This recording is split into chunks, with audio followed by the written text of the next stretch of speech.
Now the wait is over, the MTN 8 is upon us. We raise the curtain as last season's runaway league winners contest quarter-final 1 against a Moroka Swallows side that scraped into the top 8 on the very final day of the season.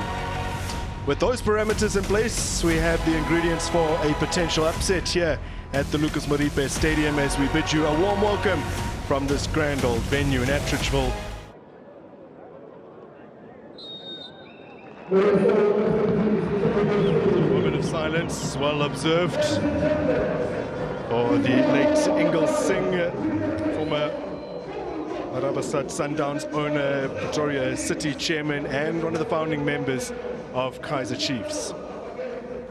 Earlier on, Themba Zwane said to his team, we need to salute our supporters before the game starts.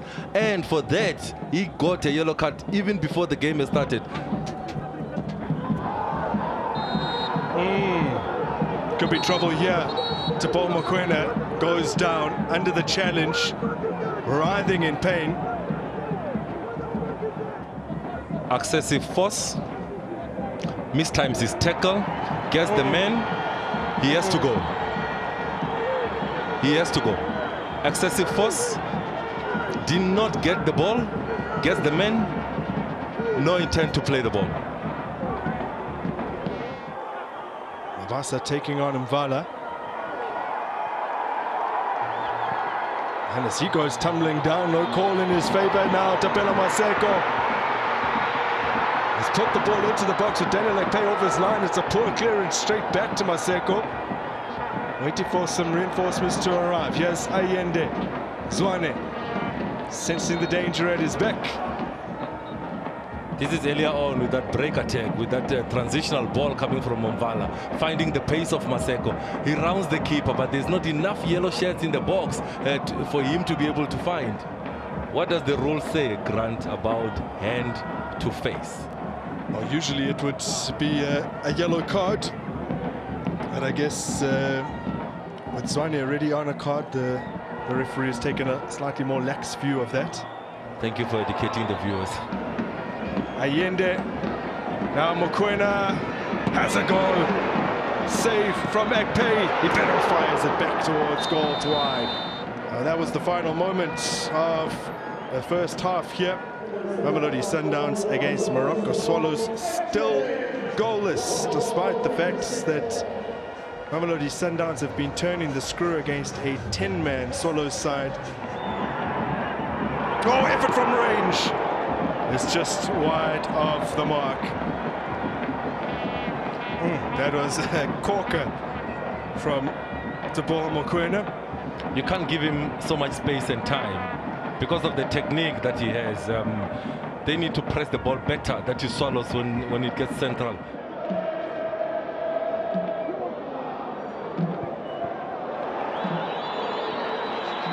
Themba Zwane intercepts. Ribeiro continues on. And here's Zwane!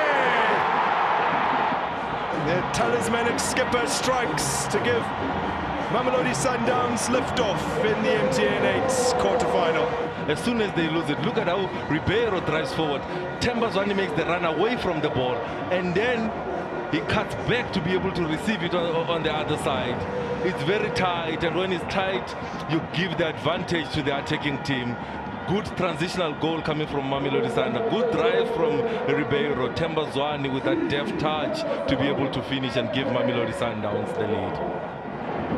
Mokoena. And Obas. Great save by Akpe. Good positioning, good reflex save. Swallows are defending too deep. Swallows are sitting on that penalty box now, which is something that they were not doing in that first half. That's why they're inviting pressure. Ribeiro, great feet. Zwane, tight angle, but he's been able to fire off a shot. Saved by Daniel Ekpe.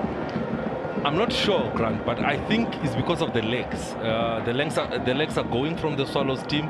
They're defending too deep, and when you're defending too deep, Themba Zwane will find pockets like he's finding in this moment.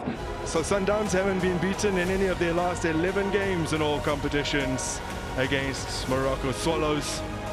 And here at home at the Lucas Moripe Stadium, they get the job done. It perhaps wasn't as silky a performance as they might have liked, but in the end they edge it.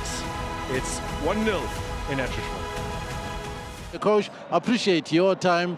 Thoughts, please. Difficult one. I think the red card did not make it any easier. But from a tactical point of view, I thought we kept good shape in the first half, looked okay, and there were possibilities of scoring even from a set play. But matches of this caliber, then you have to find a way to score a set play. Second half, again, we started well, but then the dribbling and as soon as we conceded, then it got bad.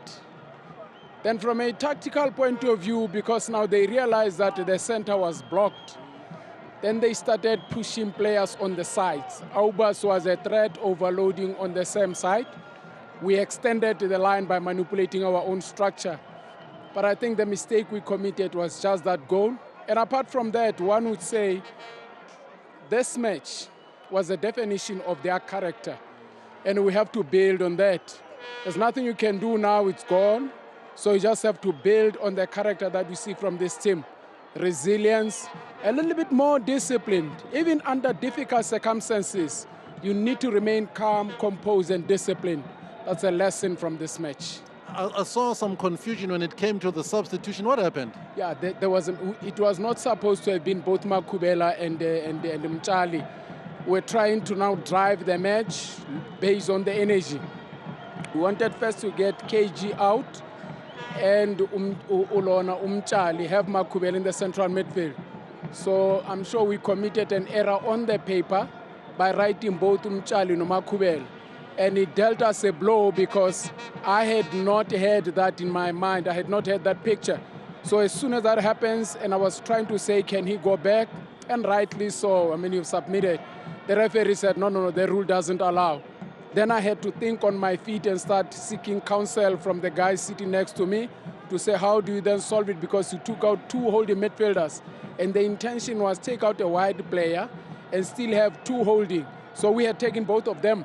So we couldn't do anything. You needed to manipulate a structure and quickly make a change because the Tsogofatso change was aimed later for Ukaba, but then you had to do it again because now you've wasted even subs. That's where it was, and that's where then you think on your feet, everything is happening, you gotta manage the game and still remain rational in an emotional state.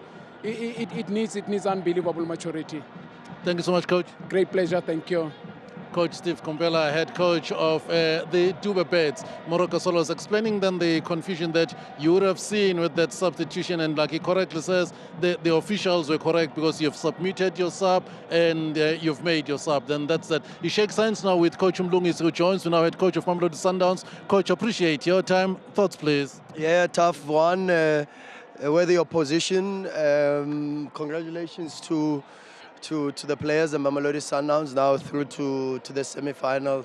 And very difficult for two reasons. One, the red card doesn't help us. A lot of people don't understand, but in football, how many times do you see a team that's got numerical advantage really not progressing? It makes it so difficult psychologically. And two, also, yeah, there's a team and a coach that knows us very, very well, understands the principles. And so it becomes very difficult to impose our game and our schemes as fluidly as we would like. But yeah, very good performance and very proud of the players for putting the team in the next round. It takes a bit of time then with now the 10-man V11 for even the goal scoring opportunity as clear cut as we wanted it to be to come. Yeah, well, look, another match where the opposition, the goalkeeper of the opposition wins man of the match. I thought Peterson again also, and now today Akpe. But I made also a big mistake, which I told the players at halftime. After they got the red card, I put 2 or 3 players in the wrong positions. It didn't work a little bit. And then I want to thank my players for accepting my mistake. And we corrected it a little bit better in the second half. And we looked a lot better and a lot more comfortable on the pitch. Is it a mistake that was in the first 45 minutes? Yeah, immediately after that red card, I think I also got a little bit caught up in the situation, and when I tried to take advantage of the things, I committed a mistake I committed last season already, and I told them. and they forgave me. I'm taking the mic away. How I wish you can tell us. No, I can't because, but I'm only but human, you know. So, but the players also accepted it and allowed us to correct it, and we looked a lot better in the second half, and did very well. So I want to congratulate my players. But this is what teams do, you know. We are a team, not just on the pitch but off the pitch, and very proud of them, and incredible performance in the second half especially.